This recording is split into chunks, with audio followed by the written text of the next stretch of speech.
The thinker and contemplator, bringing you insight and knowledge that is logical, thoughtful, and on point. Together, they deliver fair and balanced analysis from an insider's perspective with real conversations where the callers, the listeners, and the online maniacs get in on the action by sharing their thoughts, their comment, and their reaction. Join our online maniacs at facebook.com/The Martin Houston Show. You're listening to Tide 100.9 and 1230 WTBC. It's time for kickoff. So buckle up and get ready, because this is the sound of Bama Sports. The Martin Houston Show with Martin, Xavier, and Simeon is live. Roll Tide, roll!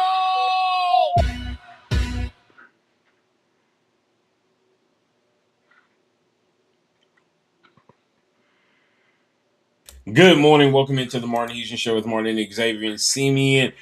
On this Monday edition, this Manic Monday, we are powered by Box Eye Care each and every day.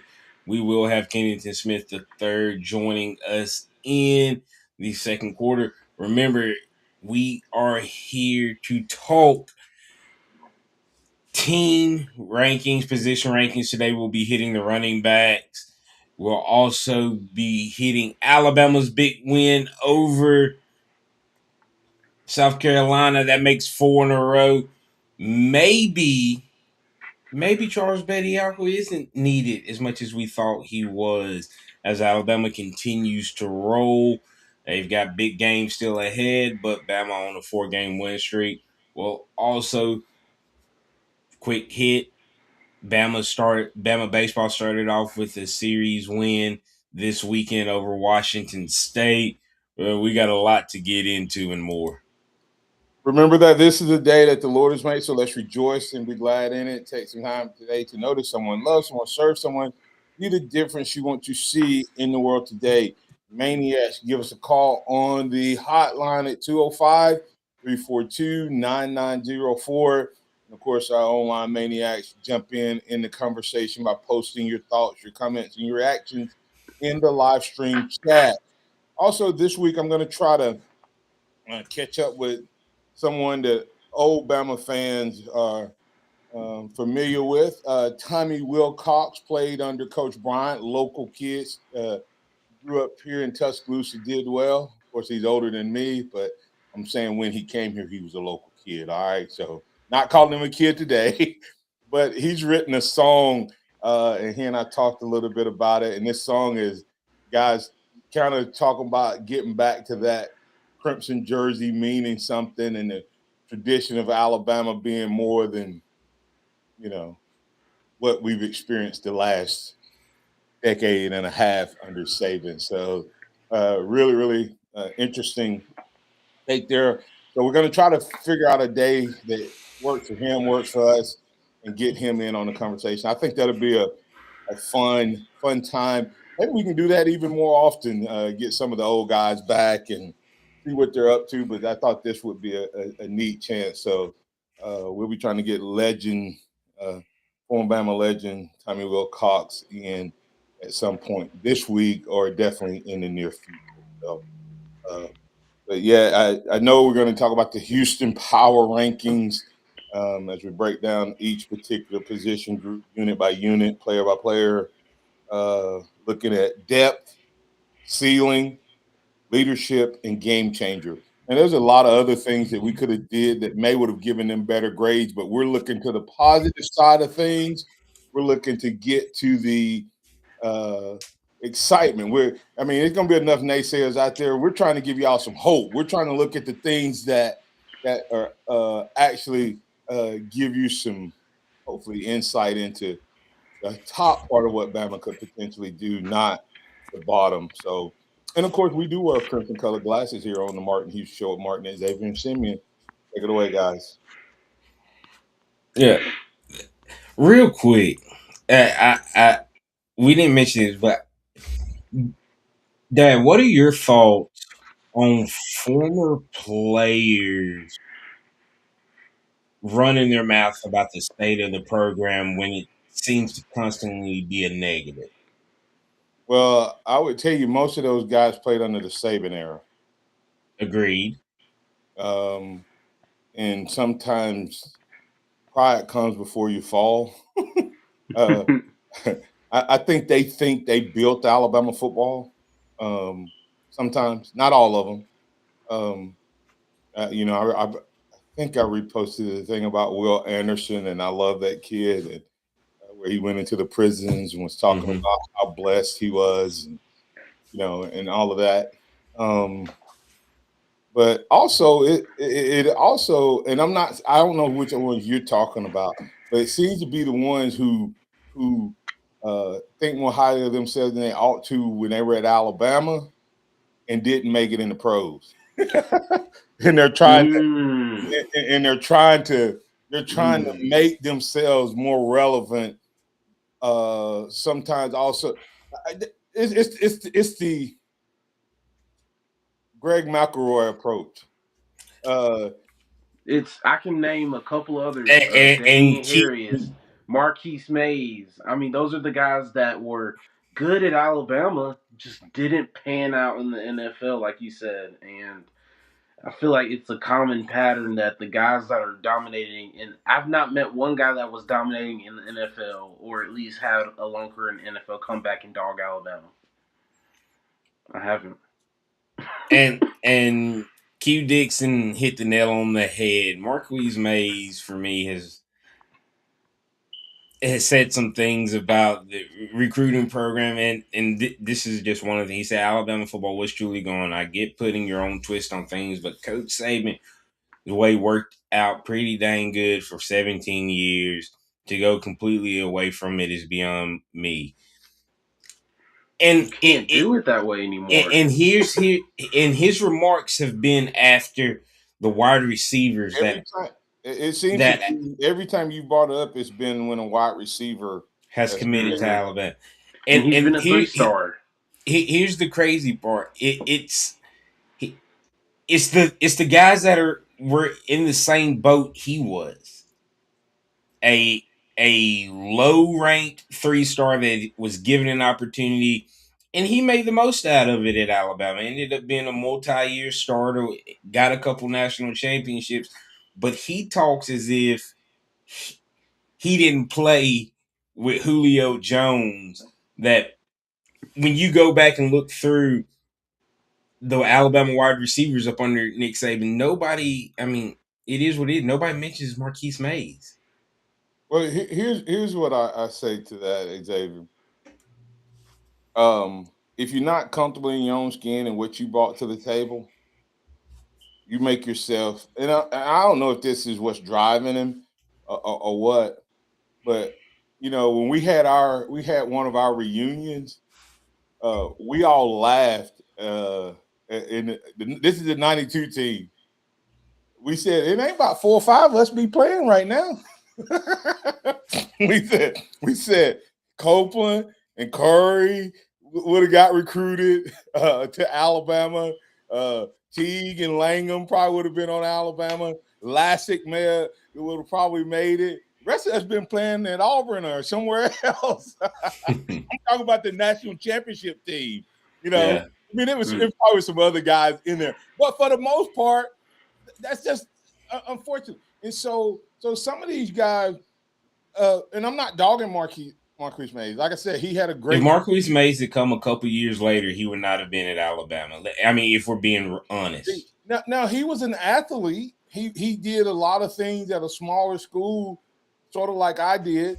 But the reality of it is, you don't have to dog the program to be relevant, right? So, Yeah.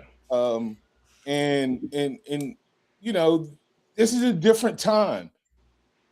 There are 4 and 5 stars at programs who didn't used to get 4 and 5 stars.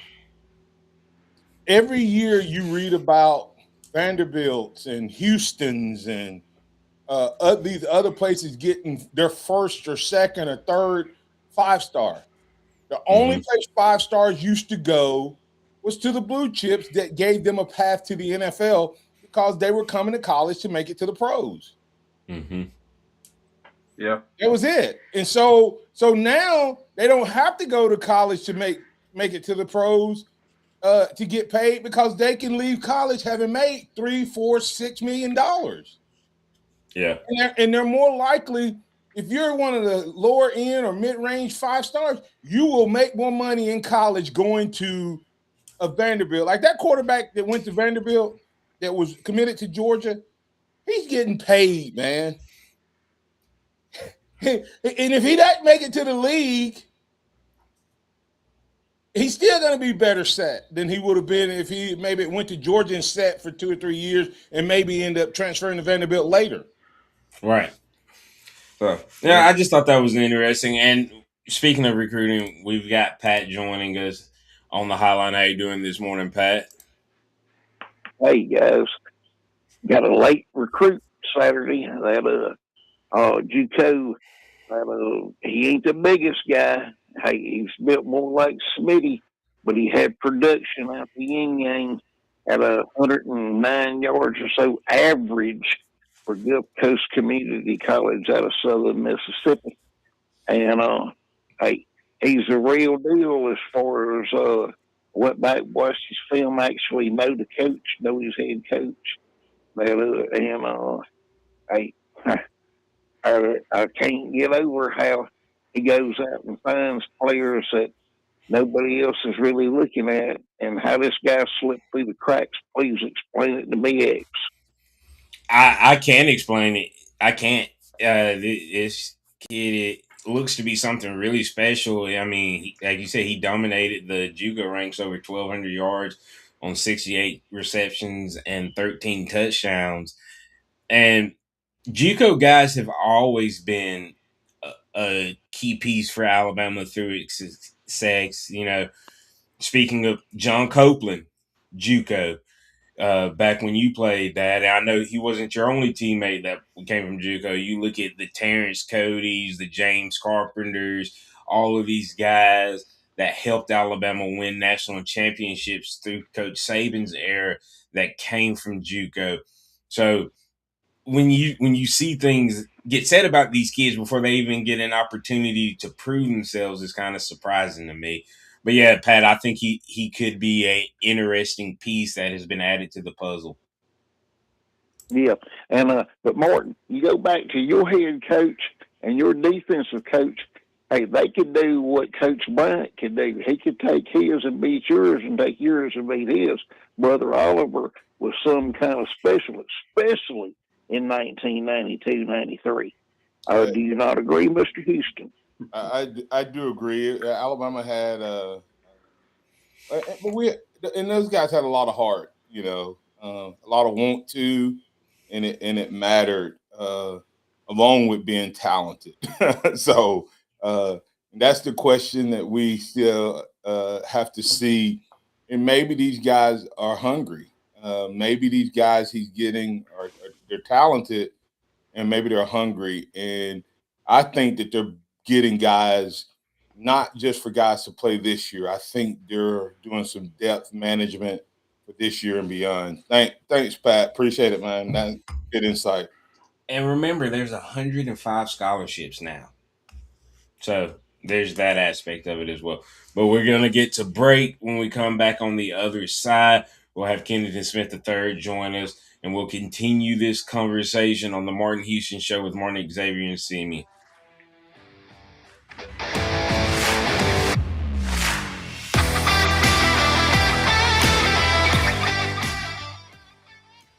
Tide 100.9 traffic. Tuscaloosa traffic now from the Townsend Nissan Traffic Center. Quiet ride thus far. We're starting out with on 2059. You're rolling at posted speed in between 359 and Joe Malisham. Lurleen Wallace is wide open from 15th to McFarland.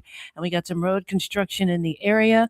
Making your way on 2059 on the east and westbound lanes between Skyland and Tuscaloosa Coaling. Yeah, that road work. With your Tuscaloosa traffic now, Tammy Thomas. This report is sponsored by Aleve. Life doesn't wait, and neither should you. Aleve can help you deal with pain less throughout your day. With just one pill, Aleve lasts up to 12 hours.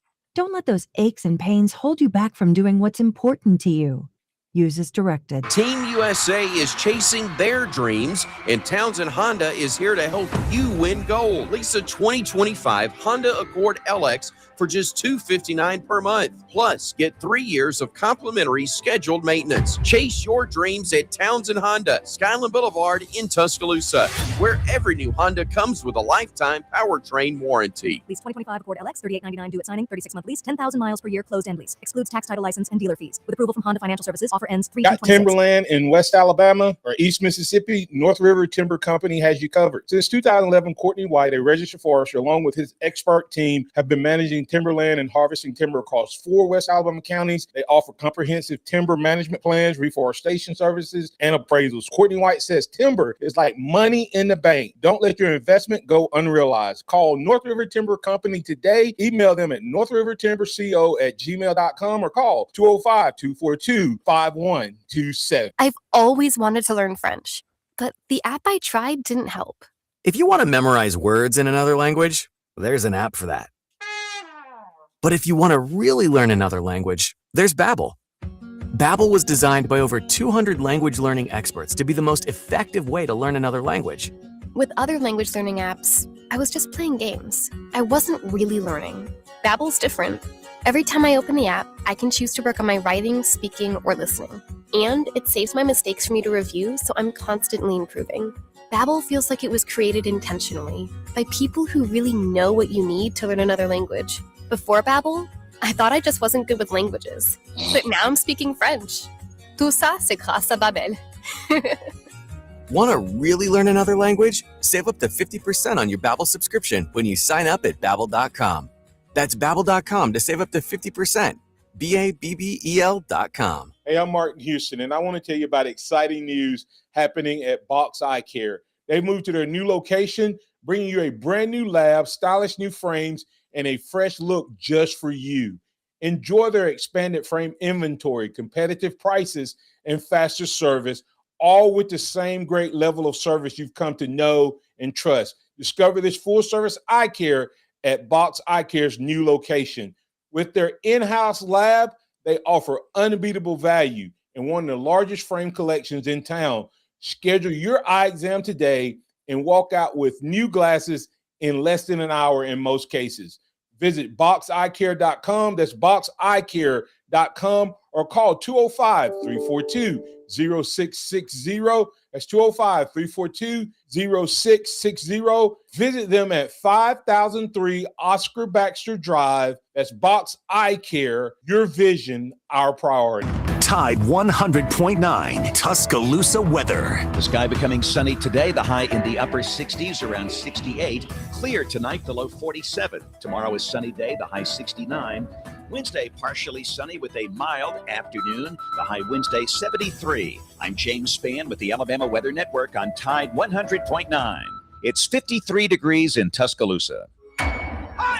The sound of Bama sports. Your show, your team. The Martin Houston Show on your home for Alabama sports. Tide 100.9 and streaming on the Tide 100.9 app.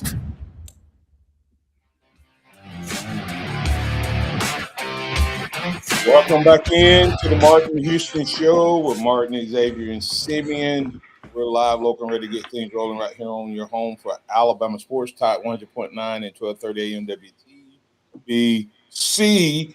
Glad to have you with us. Don't forget about the good folks over at Dixie Battery Supply. Dixie Battery Supply, we buy junk batteries, physical location in Tuscaloosa, Northport, and Bessemer. Never feel powerless again, powering from the smallest device up to the largest vehicle. That's Dixie Battery Supply, DixieBatterySupply.com. I think Darius Hendricks saying that I think it's Black Raider Steel said Bama has one title from 1980 to 2006. Saban arrived as bagman after DeBose, Francione, Price, and Shula kept Bama relevant. He kept irrelevant. He probably meant irrelevant from 95 to 2006. You know what? Everybody forgets Alabama. Actually, even though we had all those debacles, there were several times where every coach that has ever coached at Alabama has had 10 wins. That's physically coached the season. Every coach, all through those coaches, all of them had at least a 10-win season. And it's funny And how one had an SEC championship. huh? And one had an SEC championship. Yeah, and it's funny how Alabama's standard is we have to win national championships to be relevant. But everybody else, Georgia only had one for 40 years, one national title, but they were always relevant. Auburn only had one since their other one in the 50s. It's like everybody always dog and says, well, you had this one. Take away Sabins and we were still relevant. Put Sabins in and we're dominant. Okay. So, it's not like Alabama is not relevant. They just couldn't always get to the mountaintop. Once again, into this past season, the reason Alabama looks like a failed season is because we're comparing it to the greatest run ever.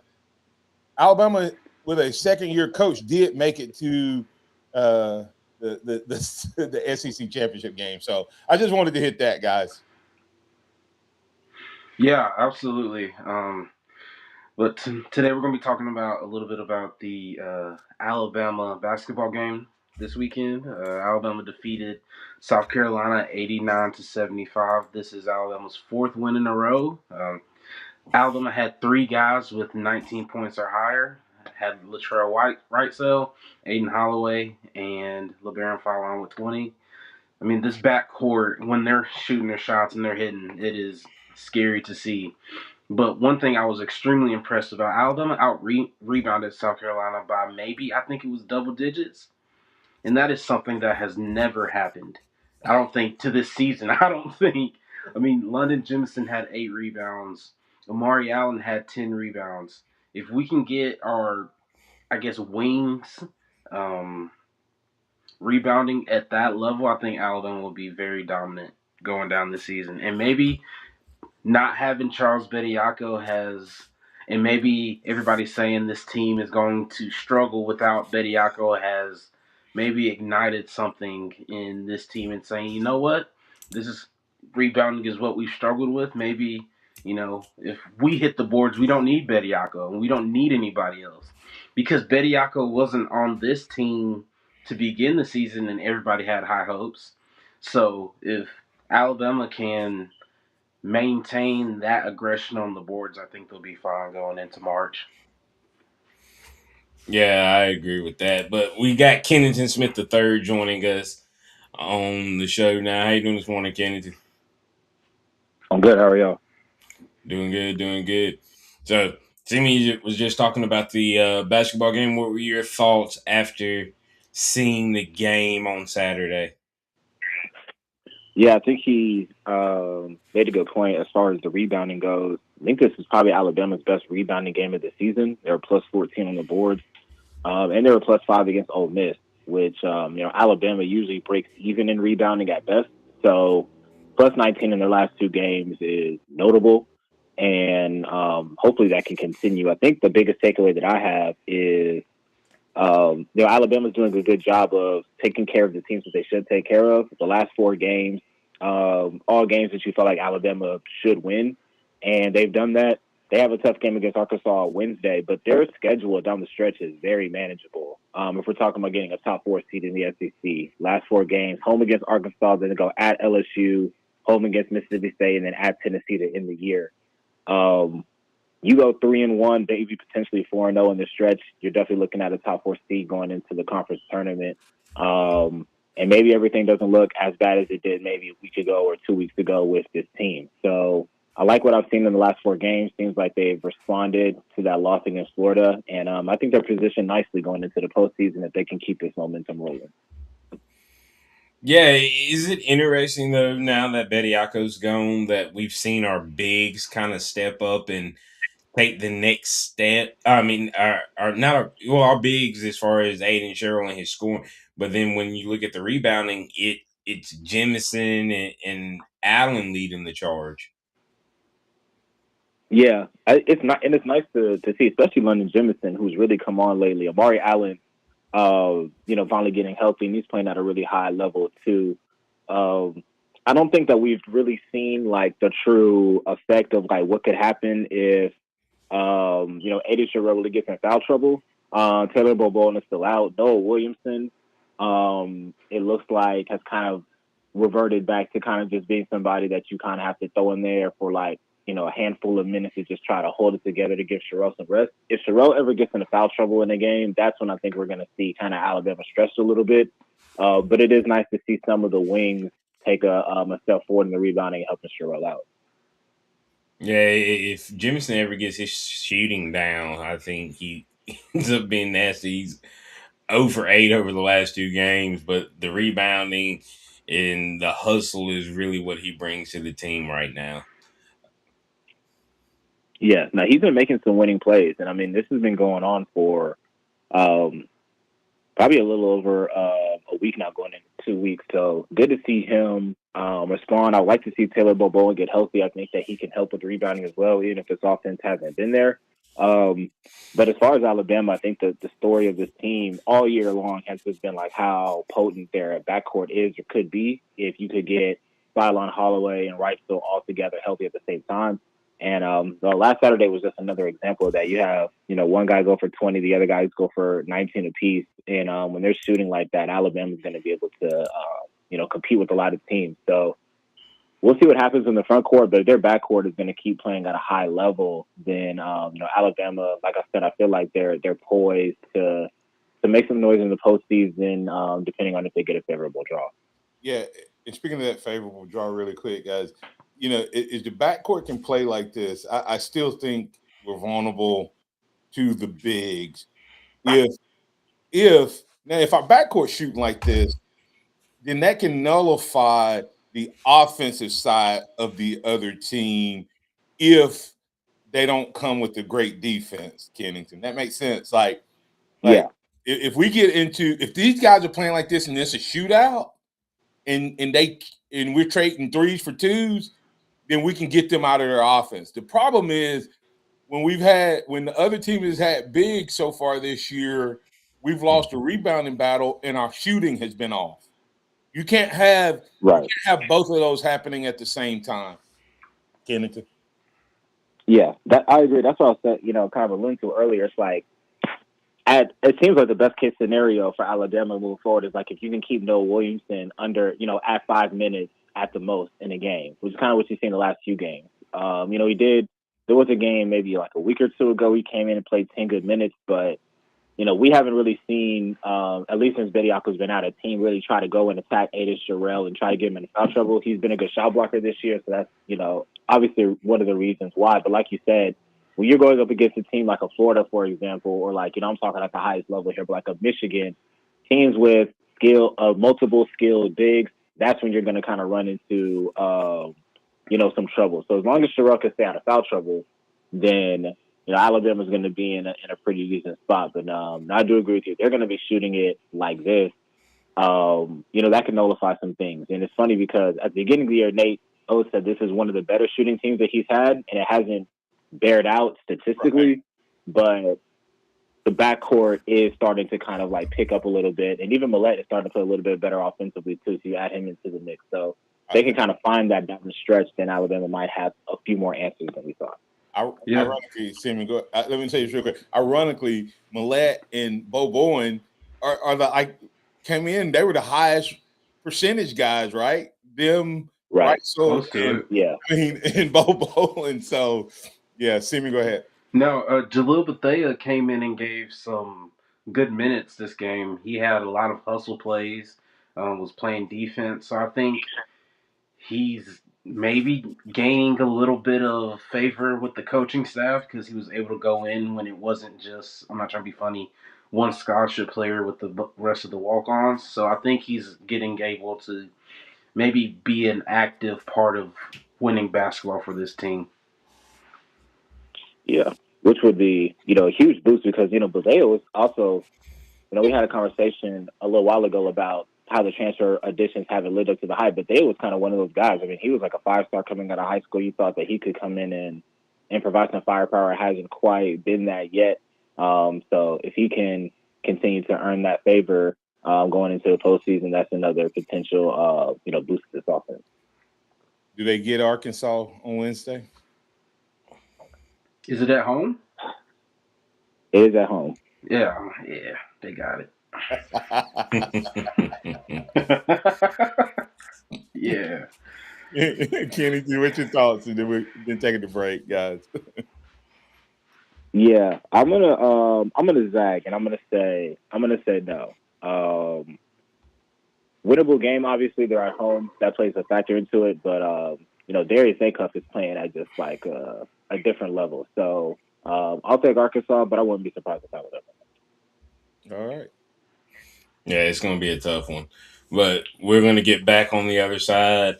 We'll be back with the Houston Power Rankings, where we're breaking down each position by ranking and giving them grades throughout. We'll get Kennington's opinions on that as well. This is the Martin Houston Show with Martin, Xavier, and Simeon. We'll be back with more.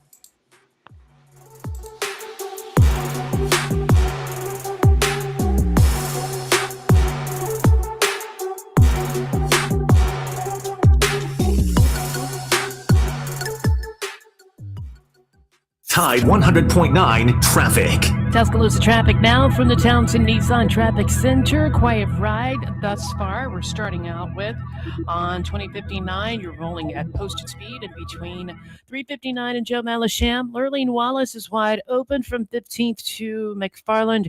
And we got some road construction in the area.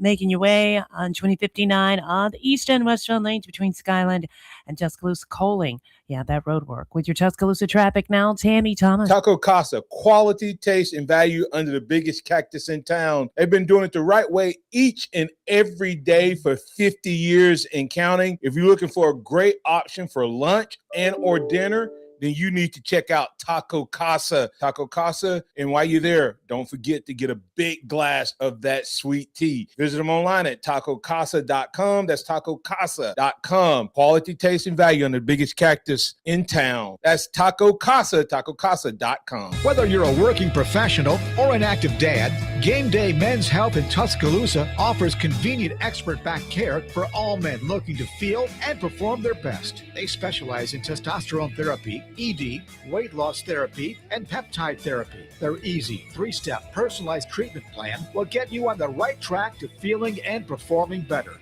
All you have to do is stop by Game Day Men's Health at 1013th Street East in Tuscaloosa for a free consultation. Chow's Country Buffet in Tuscaloosa, where country favorites meet an Asian twist. Enjoy all-you-can-eat whole fried catfish, pot roast, fried chicken, and more served all day, plus crab claws every night for dinner. From seafood to country classics to Chinese favorites, you'll leave full and satisfied every time, all for one simple price. Want it to go? They've got takeout too. Call 205-399-2024 or visit Chow's Country Buffet in Tuscaloosa, because filling your stomach shouldn't empty your wallet. What does it mean to advertise and do your marketing with Town Square Media Tuscaloosa? Melissa started her business in 2014. What would you say to someone considering Town Square Media Tuscaloosa? My experience with Town Square Media has been awesome, and I would definitely recommend it to anyone. I think that this is the first time in my marketing experience that I've been able to see my return on investment. I would definitely say in the past that has not been the case. In this, I like knowing that that's 100%. A lot of the marketing we've done has been radio. You guys have so much more to offer than that, whether it's, websites, from targeted marketing to radio. You are kind of a one-stop shop, and it makes doing marketing so much easier. So I would definitely recommend it. For more info on marketing with Town Square Media Tuscaloosa, call 205-345-7200 or click on Advertise with Us on our website. At Mercedes-Benz of Tuscaloosa, it's a $99 pre-owned event. All makes, all models, all just $99 down. $99.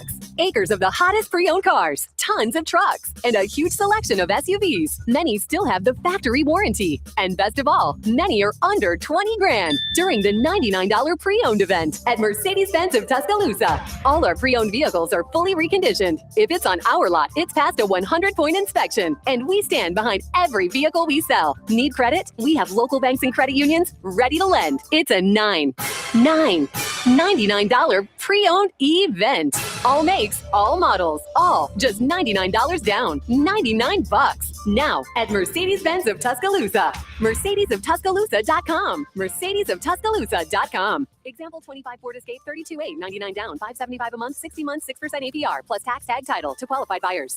Interact with the Martin Houston Show by calling us at 205-342-9904 or tuning into the Martin Houston Show on Facebook.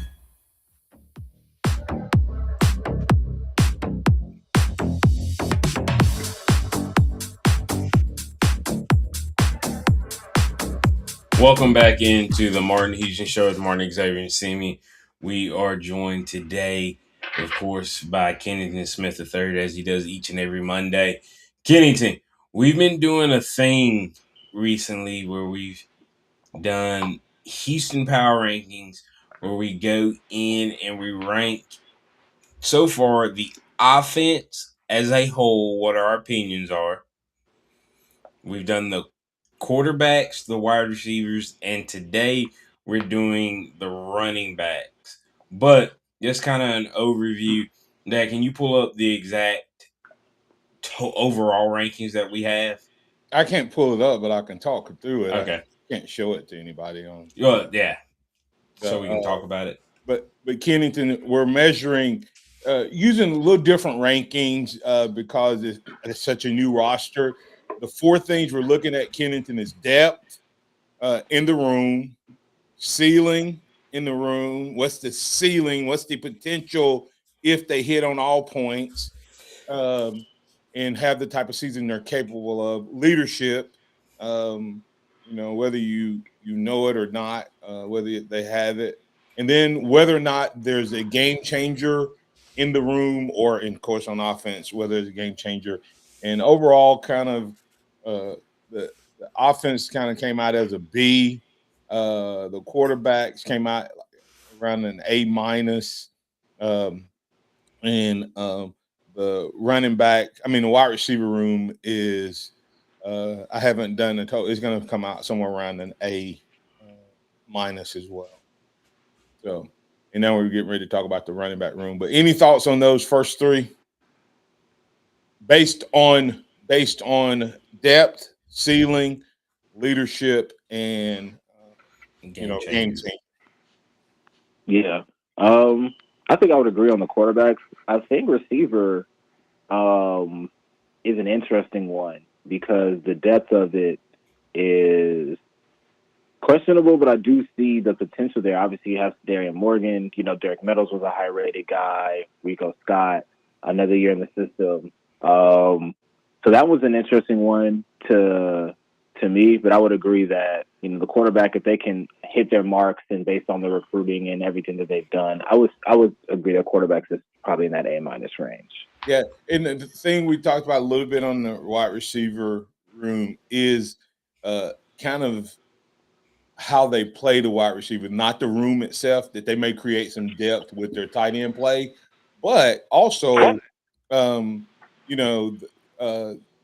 when you look at it, you have a 1-year-older Ryan Williams, you have a 1-year-older Laze Brooks, you have a 1-year-older Rico Scott, you have a 1-year-old Meadows.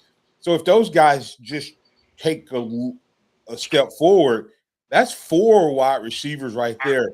Then you have the transfer. That's 5 wide receivers as far as, guys who have experience in D1 ball, and then you start getting to the Meadows. It's Sedarian Mathis. Sedarian comes in and he's able to do his thing. All of a sudden, man, you got 6, 7 guys right there off the bat. That's not counting anybody else. And then, of course, what's your thoughts on the JUCO that they just got? Yeah. Seems like an explosive player just statistically. Alabama's doing what they can to fill out that receiver room. And, the thing about it is, like, receiver is kind of one of those positions where, you kind of hit on a guy from almost anywhere. You look at, like, Latia Brooks, low 3-star, didn't have a lot of offers. Alabama kind of found a diamond in the rough and used his athleticism and his traits and turned him into a productive player. So I'm not discounting their evaluations in that room. They've done pretty well there. So we'll see what happens. And you're talking about, Alabama having 6 receivers or so. This might be a conversation for another day, but when's the last time they had that many reliable receivers in a room at a time? It's been a few Been a years. while. Yeah, that's what I'm saying. Is like, and if Ryan Williams, think about if Loxier takes a step X, Williams gets back on track. Rico was the starter at the beginning of the year last year.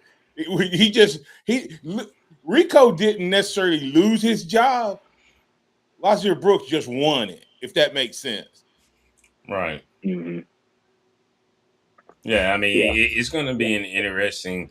The wide receiver room is probably the most intriguing room Alabama has currently, just because of all of the potential that you still see there, even regardless of what some former players say. You've got some, you got some, you got some studs in there as far as 5 stars, 3-star guys that have come in and made a name for themselves right off the bat. So it'll be interesting, especially with all of the depth and prayers out to Lotsier Brooks, who was involved in a car accident yesterday. Doesn't appear to be anything serious, but just pray for a quick and speedy recovery for any issues that he has regarding that, because he's definitely not a guy you want out. But looking at the running back room, this might be the most challenging room to grade, because of how much of it is relied on the offensive line, and I think we're going to have interesting grades with that as well, Kennington. But when you look at the potential, the ceiling of this room, what do you see? Depth. Start with depth. The depth, or the depth of the room. Yeah, I think the depth is there. I think that's probably like the most sure thing that I can say about this room is that there are options in this room, right? Daniel Hill, A.K. Deere, Kevin Riley. These are all guys that have played. They added in, a transfer who's at least been in college for several years. So you have guys that have played. Yeah, so you have guys that have played. So the depth is there. You have some options. So I would say the depth is fairly solid. I would probably give the depth like a B+. You have multiple guys that have played some, and one guy's been multiple years. You got a 5-star in the room. So I would give it like a B+. Yeah. I would say I would give it a B+ as well, just because there is good depth, but the production of the depth hasn't been super great to this point. Daniel Hill probably is the most experienced outside of the transfers, and so I think there's just a little bit more to be desired from just the production point, but depth is solid for sure. Yeah, and that it looks like we're all kind of thinking the same way. If the running back room had not had such a dismal production last year, I could see myself giving an A-, because Raleigh showed some stuff. I mean, he showed some stuff. And remember, running back room is a little bit wide receiver, a little bit O-line, and a little bit running back. And so, to me, I think they have some things that when we get to these other grades, it's going to jump off the charts. But I'm going to go a B+ as well, just because it's not proven. Yeah, and it's funny because I was, as y'all were talking, I was thinking A-, B+, A-, B+. I'll be a little different. I'll go A- because I think this is really good depth. I think there's 4 to 5 guys that you can feel good about if the offensive line clicks this Let year. me ask this real quick. Hey guys, would you all change your grade on the running back depth room if they were running behind Indiana's offensive line last year? Because are we really judging Kennington the depth of the running back room, or we're judging what we think they're going to be able to produce based on what we saw last year in Grubb calling the offense. Because Yeah. would you take these 5 guys just about in any room, especially with the young guys having such pedigree? Yeah. No, there's definitely some to that. But behind a better offensive line, they probably will have some opportunities to look better. The room has to hold, some accountability for themselves for how they played individually. Absolutely. But I think there is some bias in there for sure. Yeah, and that's why I'm going to be a little positive and give it the A minus. Like I said, I think there's some depth there from Hill through Crowell that can make it explosive. So the ceiling of this room, speaking of, since that's what we're kind of towing toward, what is the ceiling of this room? If they hit on all purely off of what they can provide. If the offensive line is good, what is the ceiling for this room, Kenneth? I think the ceiling would probably be like, I could give it like an A minus, I would think. That's like the offensive line doing what they need to do. And also EJ Crowell stepping in and being like an immediate impact player.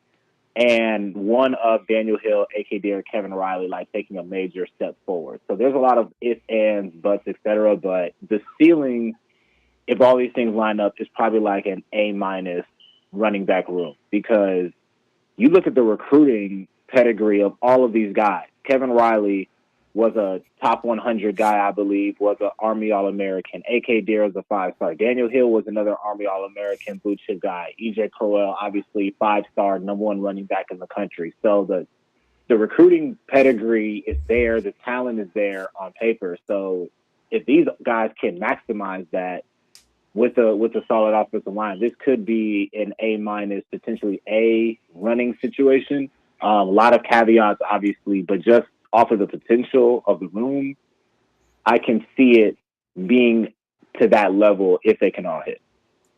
Yeah, I agree. I'm gonna give it an A. I think if this offensive line is more aggressive and creates holes, then I think Daniel Hill will be a lot better.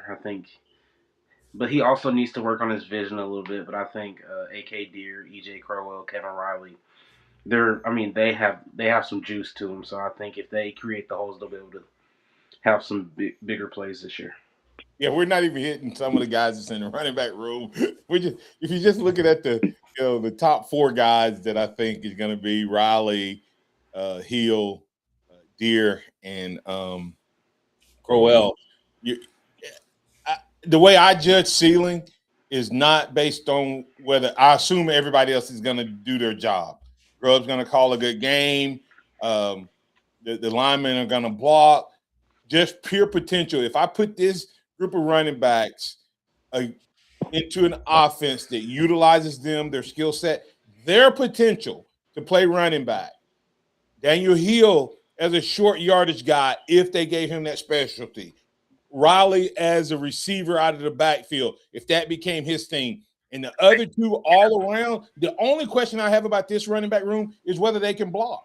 From a talent standpoint, I give them an A+ because of the potential.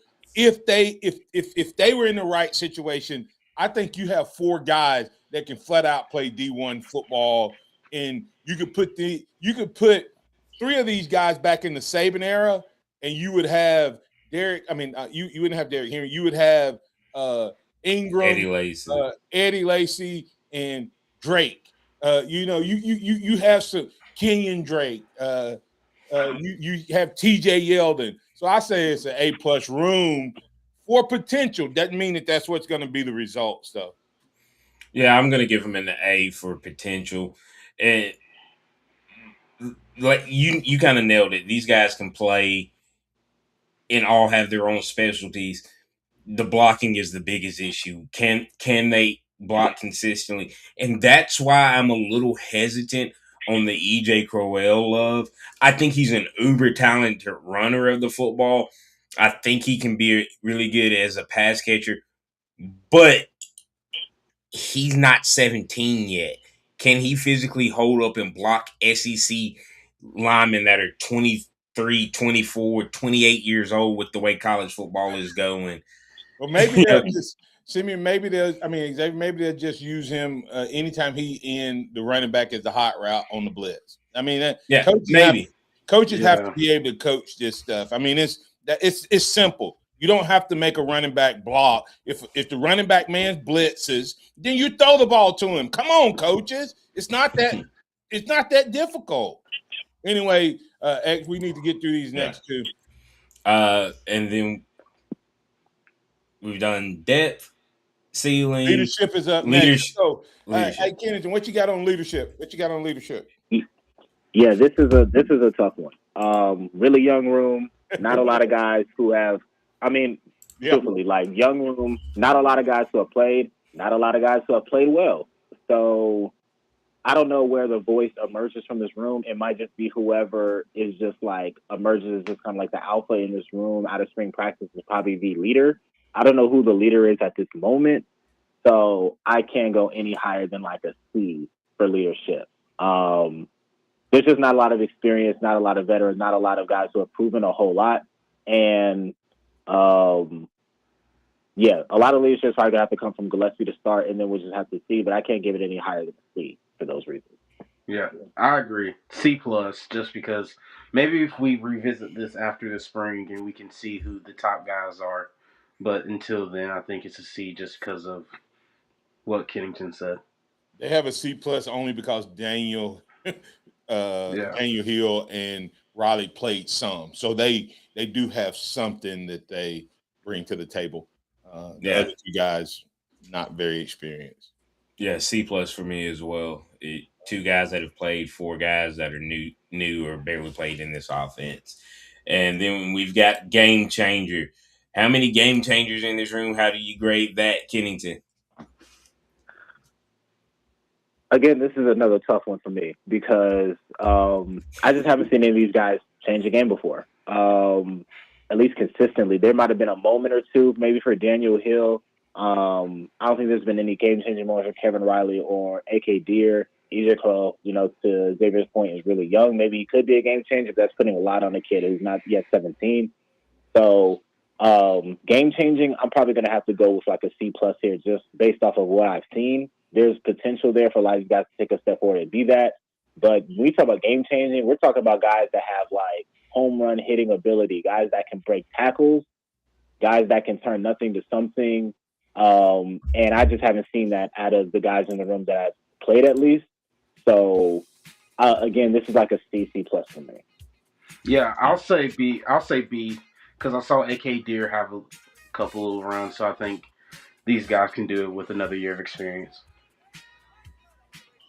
And I'm going to go a B right now as well. But once again, I think there's huge potential, and I think I'll have a different grade after spring, and then we'll test that syllabus in the fall. Yeah, I'm going B- just because we don't know yet what they can do, and once again, it's so reliant on the offensive line. But hey, Kennington, let everybody know where they can find you, sir. Yeah, on Twitter/X at SkinnyKenny_ and at apnews.org. All right. That was Skinny Kenny _ at Skinny Kenny _ on the X.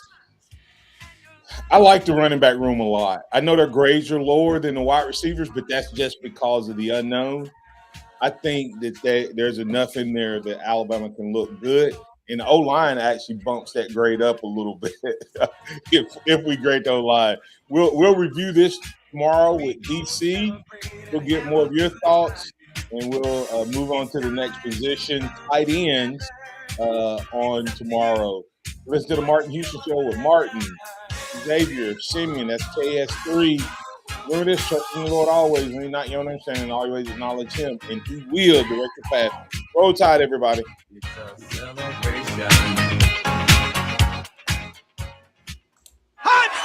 Thank you for listening to the Martin Houston Show on your home for Alabama sports. Tide 100.9 and streaming on the Tide 100.9 app.